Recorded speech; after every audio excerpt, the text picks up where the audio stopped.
ஹாய்ங்க. இன்னைக்கு வெட்னஸ்டே நம்ம வீட்டில் என்ன சமையல்னு பார்த்தீங்கன்னா, சுட சுட ஆவி பறக்க வெள்ளை சாதம், அதுக்கப்புறமா ரொம்பவே சூப்பரான டேஸ்டான சிக்கன் குழம்பு வச்சுருக்கேன். நான் சிக்கன் தண்ணி குழம்பு வச்சுருக்கேன். அதுக்கப்புறமா பார்த்தீங்கன்னா, பூண்டு நிறையா போட்டு தக்காளி ரசம் வச்சுருக்கேன். ரசத்தை துறக்கிறப்பே நல்ல கம கமன் மணமாக இருக்குங்க.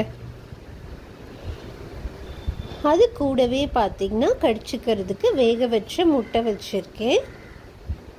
அதுக்கப்புறமா ரொம்பவே சூப்பரான பெப்பர் போட்டு சிக்கன் நல்லா வறுத்து வச்சுருக்கேங்க. சுடு சாதத்தில் பரட்டி சாப்பிட்றதுக்காக, ரசத்துக்கு தொட்டுக்கிறதுக்காக. ஸோ இன்றைக்கி நம்ம வீட்டில் லன்ச் இது தாங்க. பிடிச்சா லைக் பண்ணி ஷேர் பண்ணுங்கள்.